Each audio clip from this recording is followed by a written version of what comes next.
Boa noite a todos e a todas.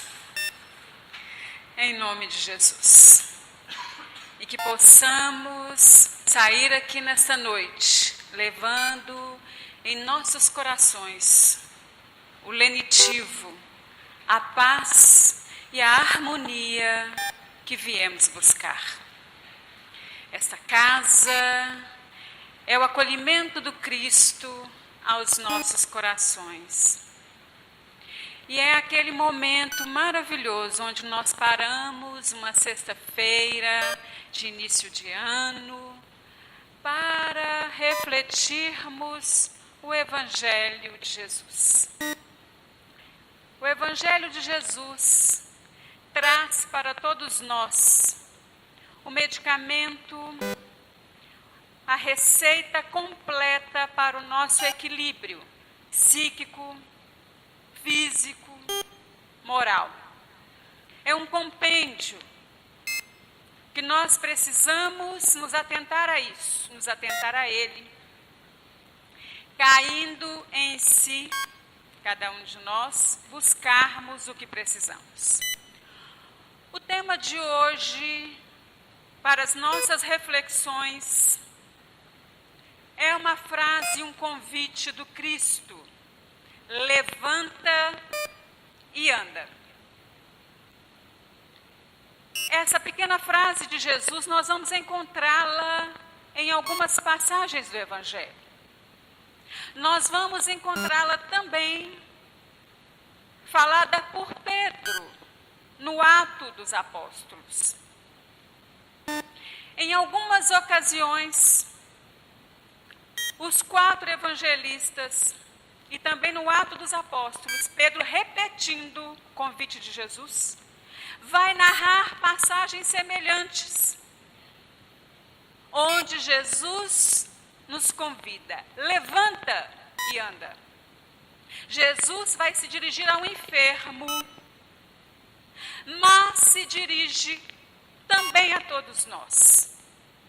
Estamos encarnados, estamos em processo de evolução, estamos em tratamento e é por isso que estamos encarnados.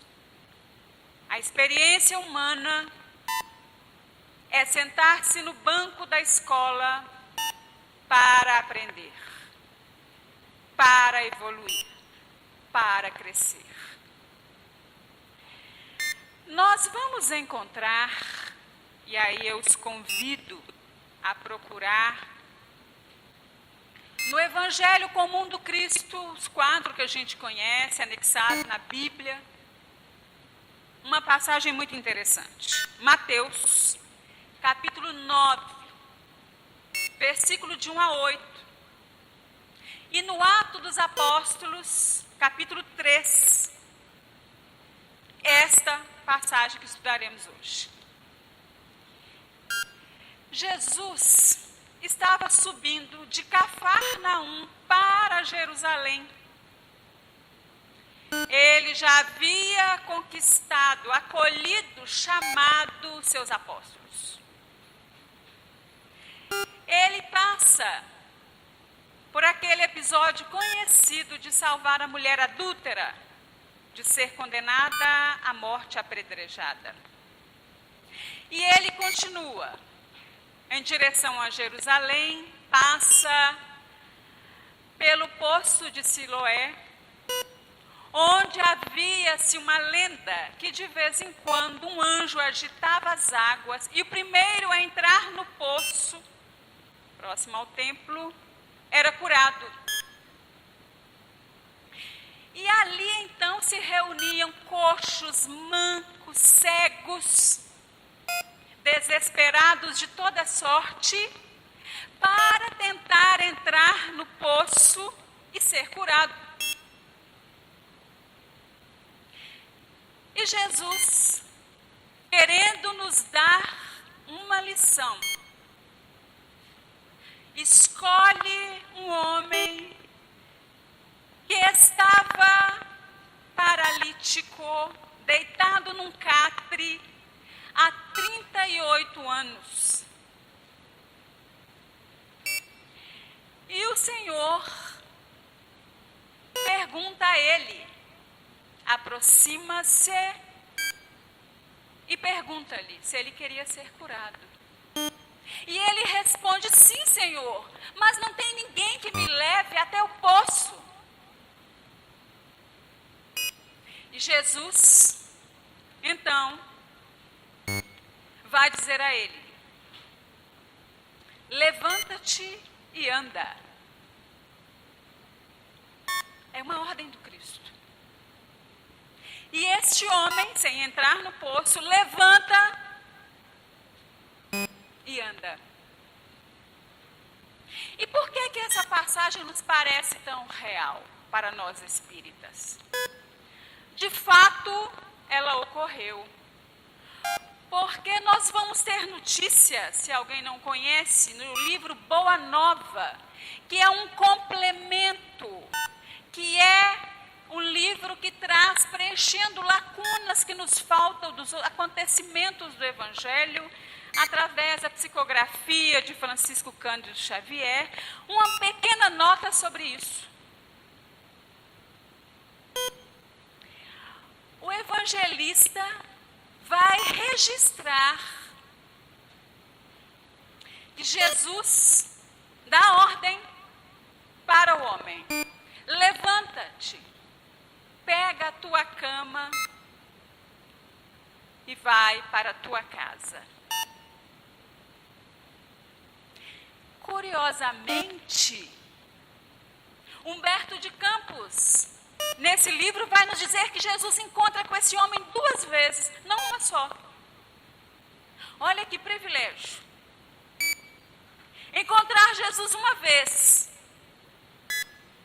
ser aconselhado por ele, curado por ele, já era maravilhoso, não é? Mas ele encontrou Jesus 2 vezes. Na primeira, Jesus o cura. E nós vamos entender essa cura como algo natural. Por que natural? Porque no livro A Gênese, codificada e organizada por Allan Kardec, Kardec vai estudar os chamados milagres do Cristo. Vai esclarecer que Jesus não derrogava nenhuma lei. Que Jesus, quando curava, havia um propósito superior e aquele indivíduo já tinha provocado em si mesmo o processo de cura. Mas esse homem encontra Jesus 2 vezes. Na primeira, ele que havia ficado preso a um leito 38 anos imobilizado, e Jesus lhe dá uma ordem: levanta-te e anda. E ele se cura e sai andando, e vai para o templo, porque no intuito de agradecer, este homem procura a casa considerada por ele de oração e agradecimento.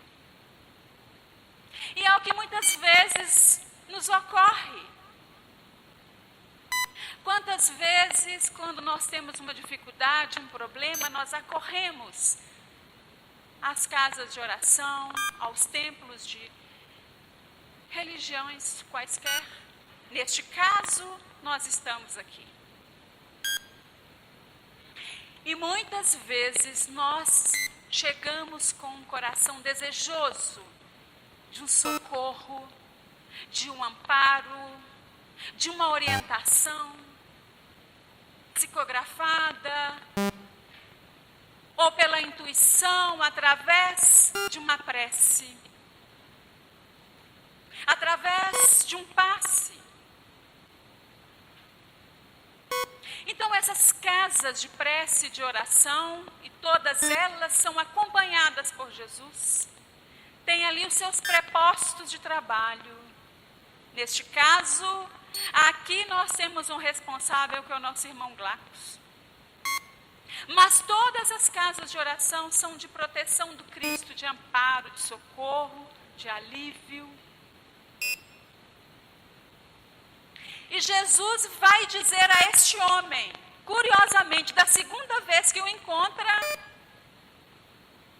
e eu vou trazer o texto de Humberto de Campos, porque é muito lindo e muito rico. Quando Humberto de Campos narra que João e Tiago, que estavam com Jesus, e vira, primeiro, o episódio da mulher adúltera, e depois, a cura que o Cristo faz, não só do paralítico, mas de tantos outros, pergunta ao Senhor, no íntimo. E Jesus aproveita para lhes trazer vários ensinamentos. Mestre, o Senhor curou este homem. O Senhor curou algumas pessoas, salvou a mulher adúltera. Página 90 do capítulo 13 do livro Boa Nova. Se alguém não conhece, procure, porque é um livro maravilhoso. Mestre, se Deus é misericordioso, se Ele salva as pessoas, se Ele ajuda, por que Ele pune seus filhos com doenças, com defeitos, com moléstias? Equivale a dizer assim, por que Deus, sendo tão bom, nos deixa sofrer? Por que Deus, sendo tão bom, nos permite, às vezes, ter um filhinho doente, passar por um desemprego, passar por um câncer, passar por uma dificuldade, um conflito familiar? Por que Ele nos permite guerras, desconfortos? No Livro dos Espíritos, Kardec também, em um momento, pede contas aos Espíritos e fala, quem sois para pedir contas a Deus? Mas aqui Jesus, o representante de Deus, responde para nos deixar a lição. Tiago e João. E Jesus responde a Tiago. Acreditas, Tiago, que Deus desça da sua sabedoria e do seu amor para punir seus filhos? Deus que é amor, Jesus nos apresenta como misericórdia e como amor. Por que Ele havia deixado um homem 38 anos num catre? Equivale a nós perguntarmos na nossa vida, se Deus é bom, misericordioso, por que um filho meu adoece? Por que um pai tem Alzheimer? Por quê? E Jesus, olha que privilégio, termos a própria resposta do Cristo. O Pai tem seu plano determinado com respeito à criação inteira. Olha que curioso. Dentro deste plano, a cada criatura cabe uma parte na edificação, pela qual terá que responder. Então, o Pai cuida de cada criatura. E cada um de nós tem participação, ou deveria ter, ativa no mundo, na vida que queremos, na felicidade que queremos, para construir junto com o Pai o mundo que queremos, a vida que queremos. Então, Deus, que é misericordioso e bom, muitas vezes vai nos permitir a experiência de uma dificuldade, como uma forma pedagógica de nós cumprirmos a parte que nos cabe na nossa evolução. Leiam o texto porque é maravilhoso. Capítulo 13 do livro Boa Nova. E então, continua ele se questionar Jesus, porque ele vira que Jesus estava no meio de cego, coxo. Por que ele escolhe um homem e não cura todo mundo? Por que Jesus não nos cura, não nos tira as dificuldades e nos deixa permitir só a vida boa, tranquila? Por que nós estamos num país onde nós passamos dificuldade financeira para trabalharmos, vencermos? Será que Jesus não poderia organizar todas as coisas, colocar nos seus devidos lugares, trazer governantes honestos? Aplacar a guerra? Poderia. Mas onde é a nossa parte? Nós somos co-criadores junto com o Pai. Em plano menor. Como nos diz o Espírito André Luiz, no livro Evolução em Dois Mundos. Se alguém não conhece, é um livro muito interessante. Somos criadores em plano menor junto com o Pai. Criamos filhos, criamos família, criamos obra de arte, criamos prédios. Então, quando Jesus permite a um homem sair do seu processo de dor e convida-o, levanta e anda. Tudo o que o Cristo disse tem um sentido, tem um objetivo, e nós precisamos sempre nos aprofundar nesse objetivo. Em Atos dos Apóstolos, acontece o mesmo. Capítulo 3. Jesus já havia ido para o plano espiritual. Pedro começa a sua trajetória de cura, e dizem que até a sombra de Pedro curava.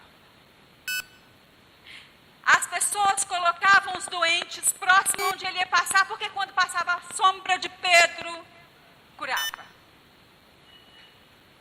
Pedro tinha, junto com os outros, aberto a chamada Casa do Caminho, onde acolhia doentes, pessoas sem lar, leprosos, velhos, pessoas abandonadas, e ali ele trabalhava com essas pessoas e elas se curavam. E Pedro está indo ao templo, e um homem lhe pede ajuda. E Pedro diz: não tenho prata nem ouro, mas o que tenho, isso lhe dou. Levanta-te e anda. Porque era um coxo conhecido na porta do templo há muitos anos. O homem se levanta, andando perfeitamente, sai louvando, agradecendo, e vai ao templo agradecer, muito alegre. E os doutores da lei, que lá estavam, ficam incomodados. Quando Jesus cura o homem que está há 38 anos e o diz: levanta-te e anda, ele também vai ao templo, não vai? O que Pedro cura também vai ao templo. Curioso. E a fala é a mesma: levanta-te e anda, em nome de Jesus. Levantar e andar e ir ao templo era mostrar à sociedade o que Jesus fizera. Mostrar, porque era no templo que as pessoas atestavam quando eram curadas, quando estavam sadias, para ser novamente introduzidas na sociedade. Então era um rito. Quando a pessoa se curava da lepra, quando a pessoa se curava de alguma coisa, era ir ao templo, porque os doutores do templo avalizavam aquela cura e ela poderia voltar à sociedade. Mas ao homem que havia ficado 38 anos no cárcere, Jesus, privando-se com João e Tiago, e eles lhe perguntam: por que, mestre? Deus permite que essas pessoas sofram tanto? Jesus fala: olha, eu vou dar uma lição em vocês. E vai com os dois até o templo. E pela segunda vez encontra o homem. E aí Jesus dá o segundo conselho importantíssimo para ele. Vá e cuide, para que não lhe aconteça coisa pior. Vá e não peques mais. Primeiro encontro, Jesus diz a ele: levanta-te, anda, pega tua cama e vai para a tua casa. Na segunda vez, encontra o homem ao templo e diz: cuide para que não lhe aconteça coisa pior. Vá e não peques mais. Parece duas coisas destoadas, mas não é. Não é.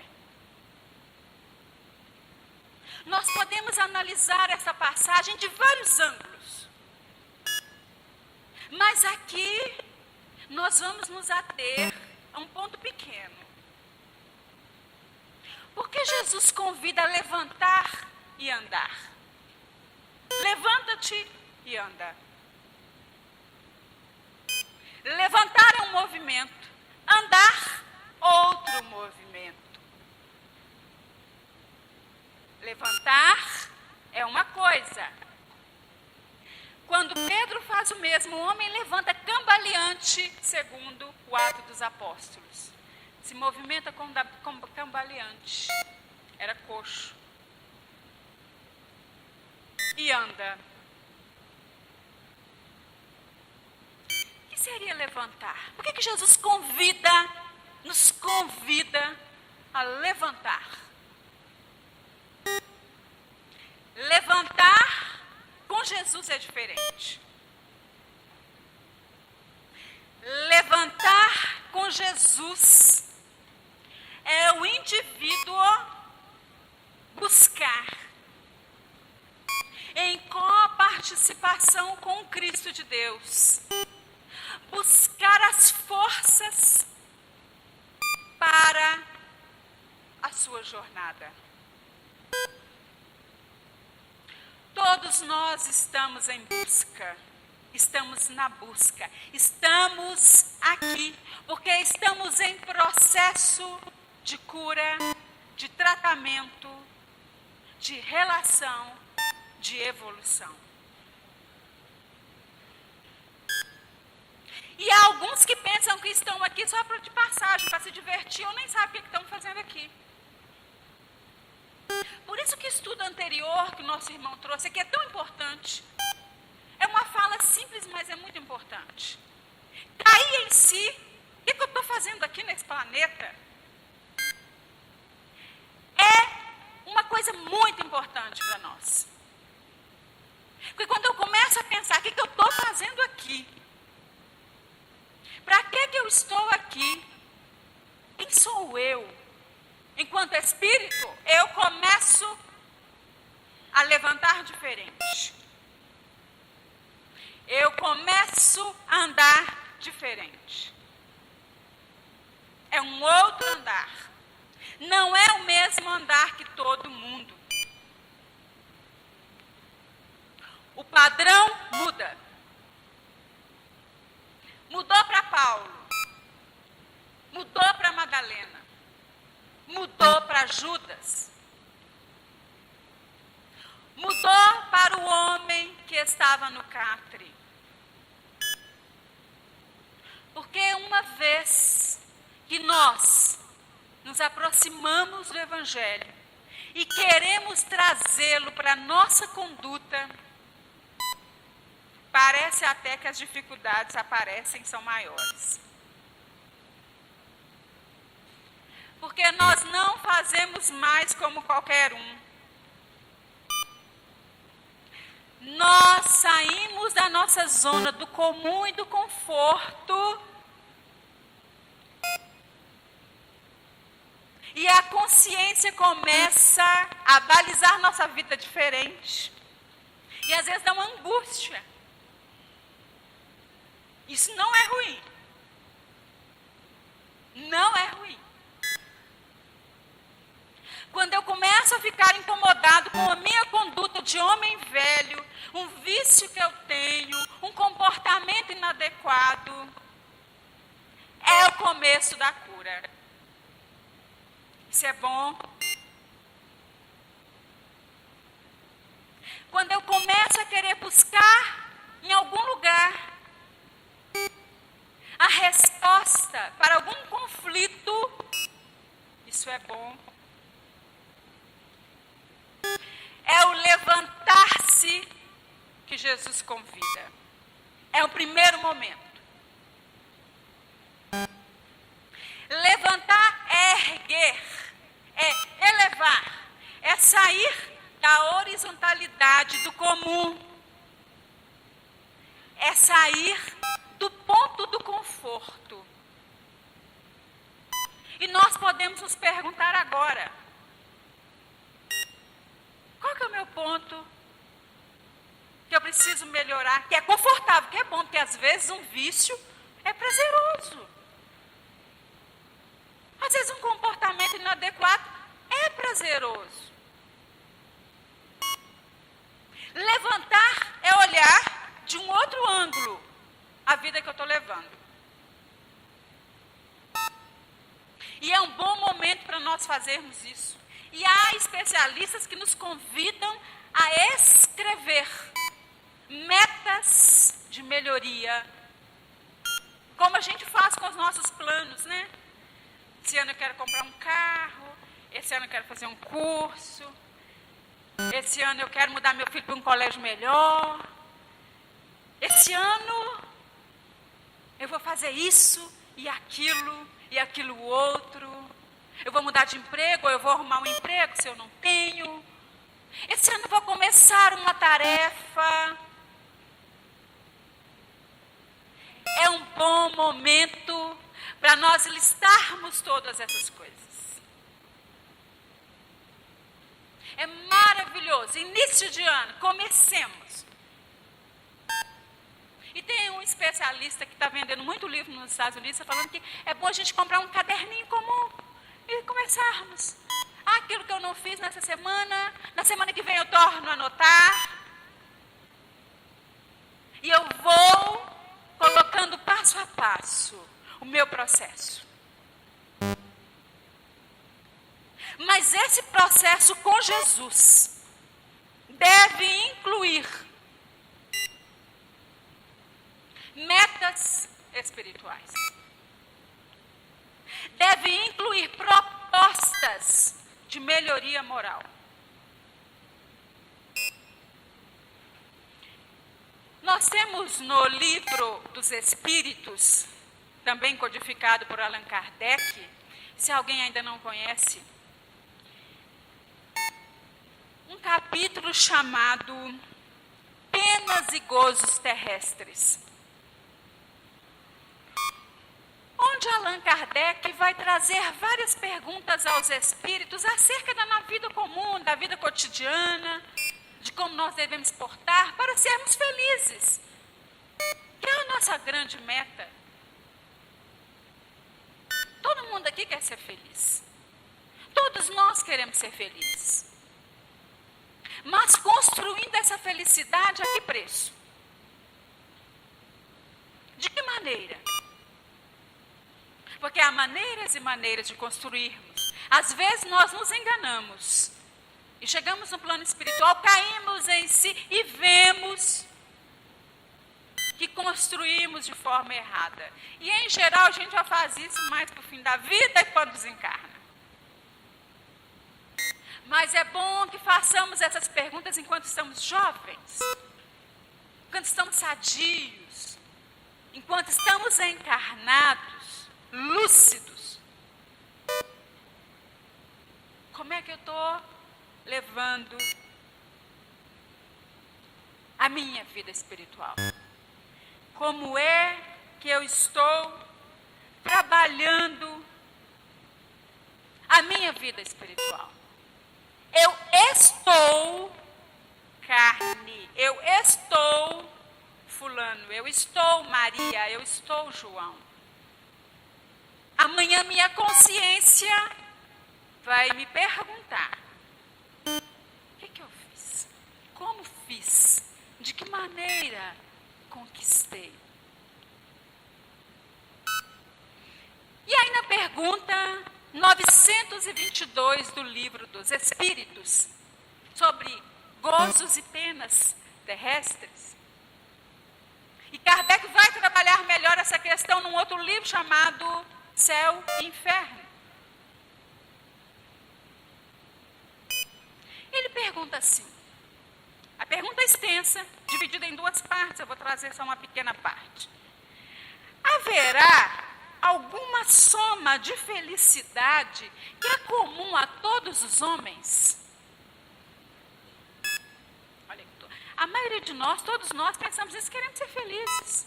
Casamos, descasamos, estudamos, compramos, e compramos, e compramos, desejando sermos felizes. E Kardec pergunta aos espíritos: haverá alguma soma de felicidade que seja comum a todos nós? E a espiritualidade vai dizer: com relação à vida material, é a posse do necessário.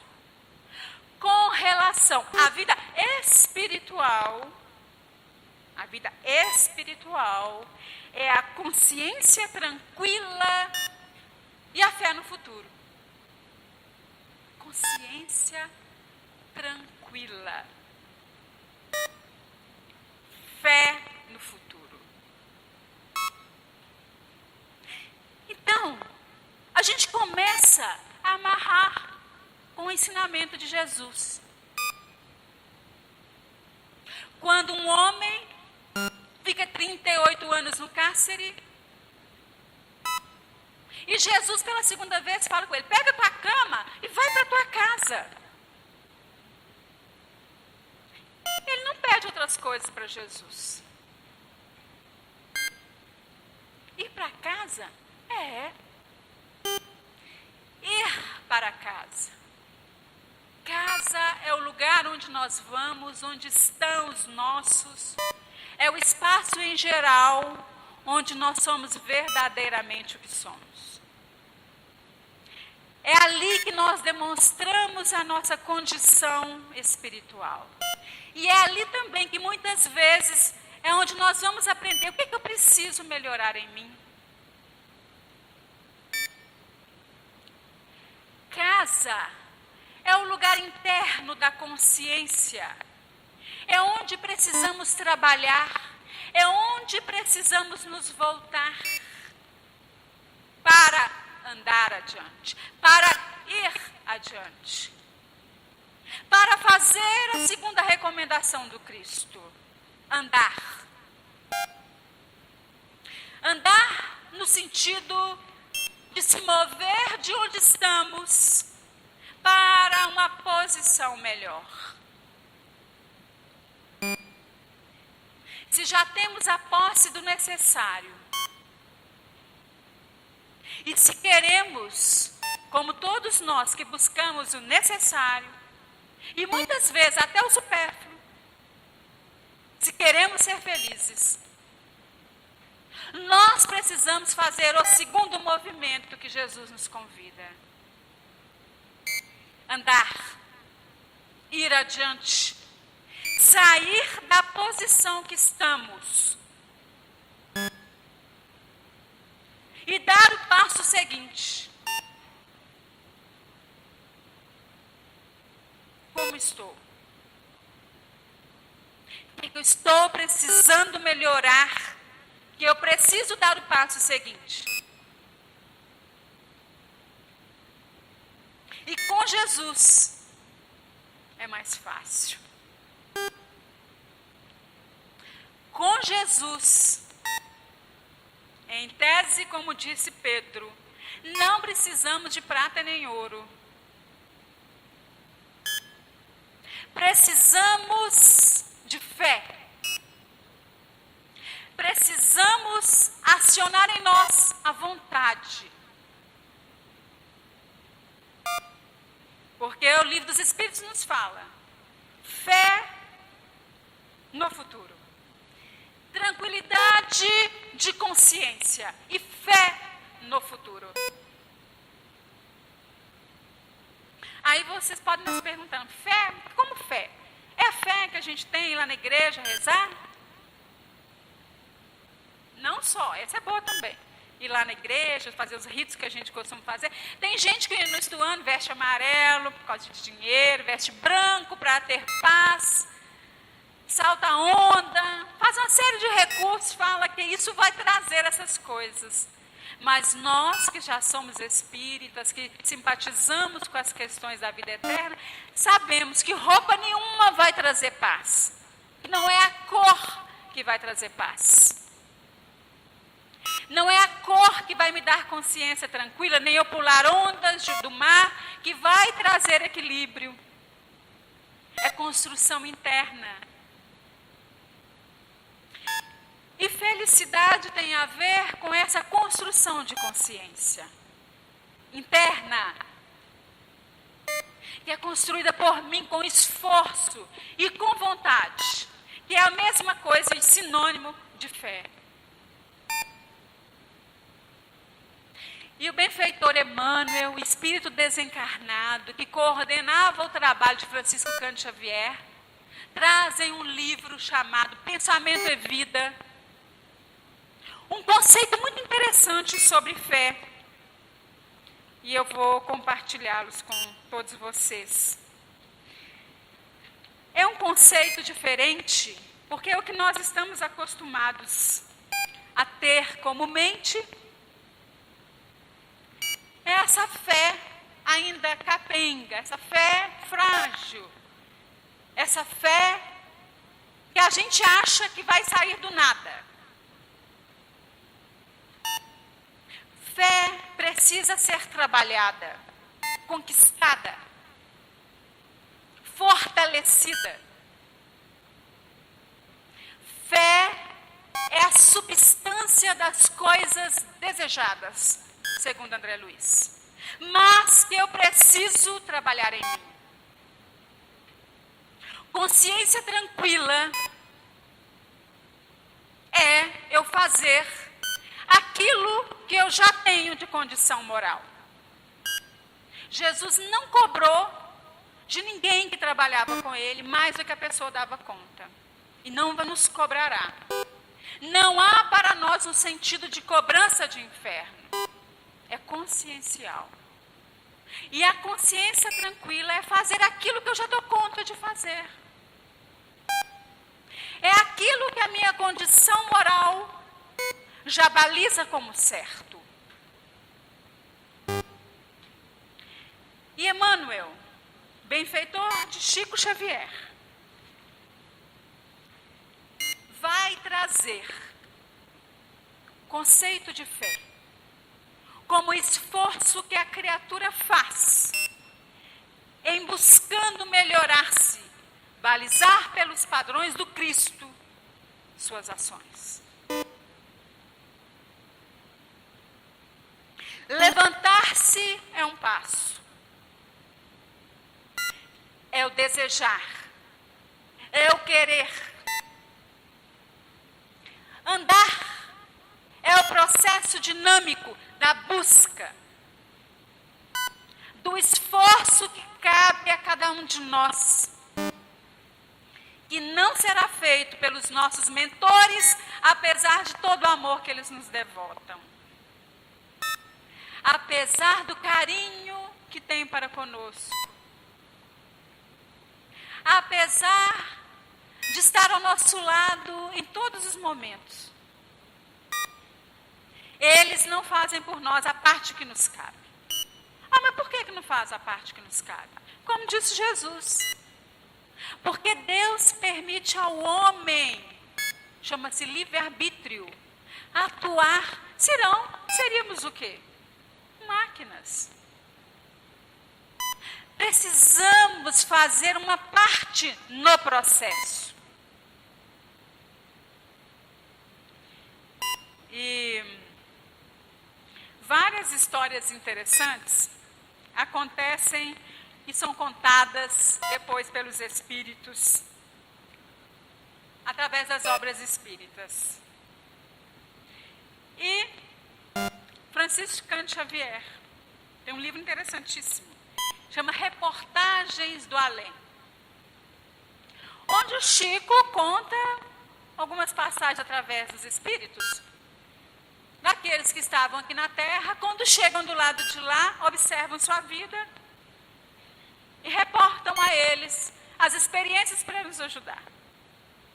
E tem uma experiência muito interessante, depois vocês procurem lá no capítulo 17, chamada-se A Experiência de Catarino. Catarino Boaventura era um homem comum, um trabalhador, começou a fazer a tarefa na casa espírita, e a coisa estava indo muito bem. De repente apareceu um espírito lá que se dizia companheiro de Catarino, de longa data, e queria ajudá-lo. E Catarino então começou a perguntar a esse espírito: olha, eu estou precisando fazer um negócio aí, comprar isso assim assim lá no meu trabalho. Compra, vai ser legal.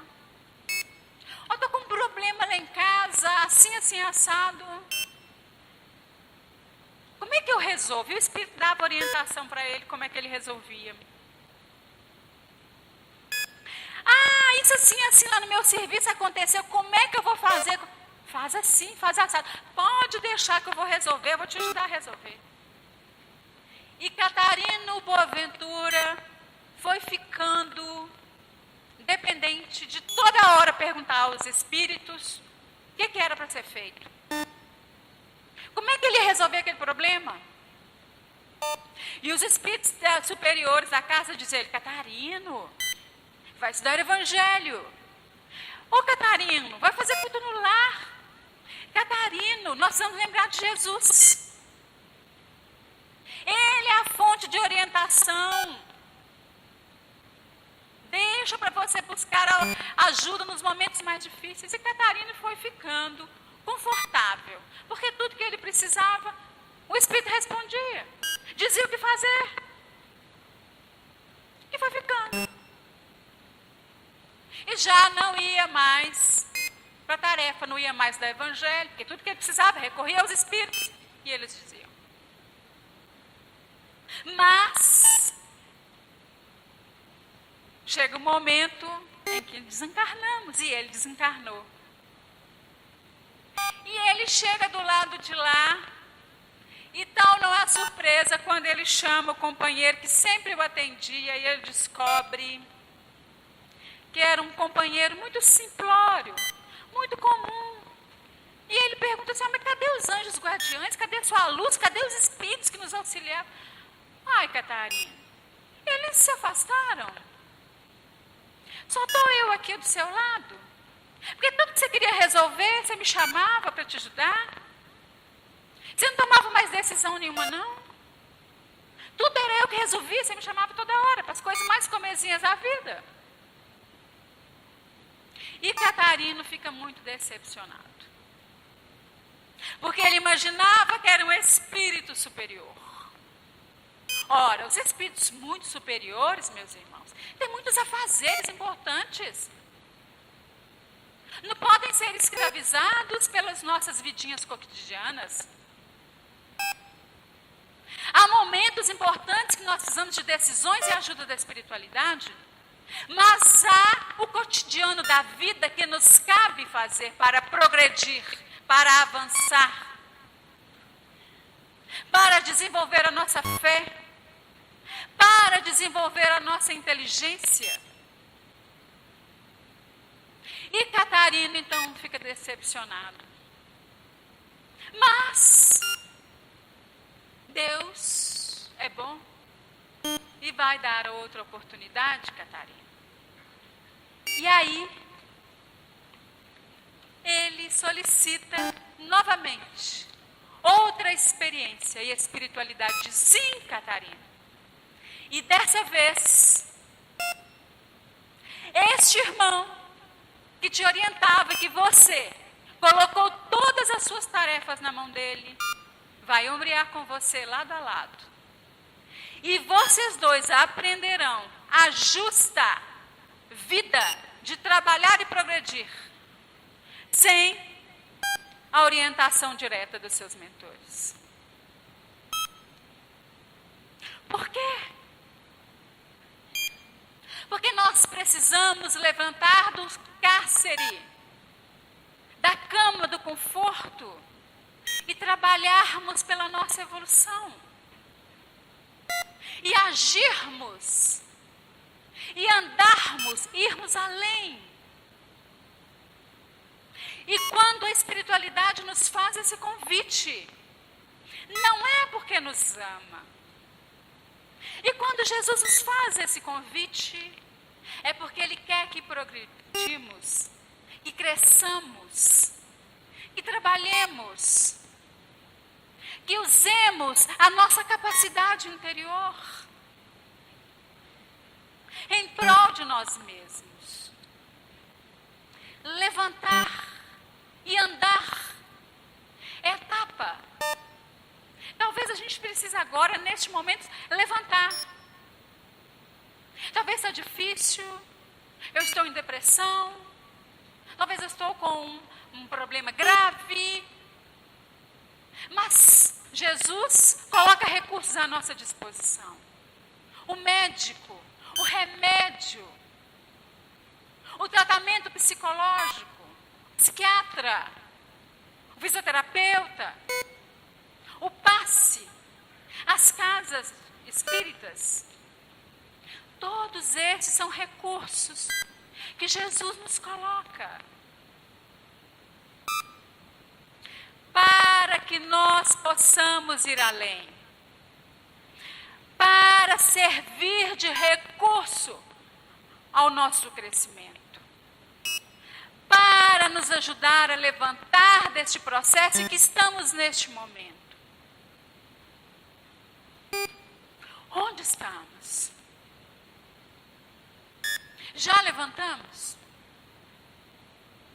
Se levantamos, o que e de que maneira vamos andar?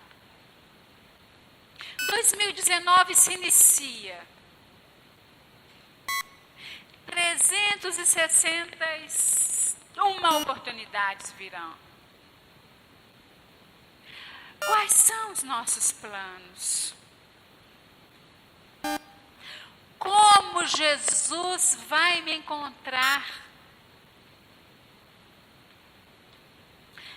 Eu vou estar aberto e buscando? Ou eu estou inerte, deitado? Que movimento eu preciso fazer? De que forma Jesus pode me ajudar? Façamos essas anotações. Façamos essas perguntas. Jesus é o governador espiritual. Coloca à nossa disposição a equipe dos seus trabalhadores. Mas não para que fiquemos deitados no cárcere à espera de que alguém nos leve. Como o homem do poço de Siloé, parado, esperando que alguém viesse levá-lo. Não. Jesus nos convida a levantarmos e a buscarmos com Ele a nossa cura. A nossa parcela faz parte, é importante.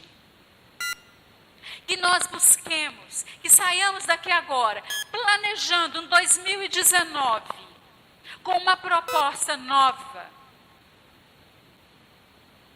de sairmos em busca, de levantarmos, de sairmos da nosso conforto buscando Jesus.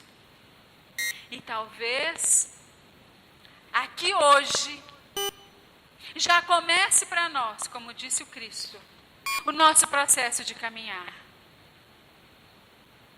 E espero que o Evangelho de Jesus, de Marcos, seja esse convite para que nós saímos daqui hoje dispostos a buscarmos a nossa cura, a buscarmos a nossa melhoria, caindo em si, caindo em nós, buscando em nós e buscando em Jesus a força e a coragem para lutarmos por esse mundo melhor que queremos, pelo país melhor que nós queremos, pela paz que nós queremos no mundo, a construir mais pontes e menos muros.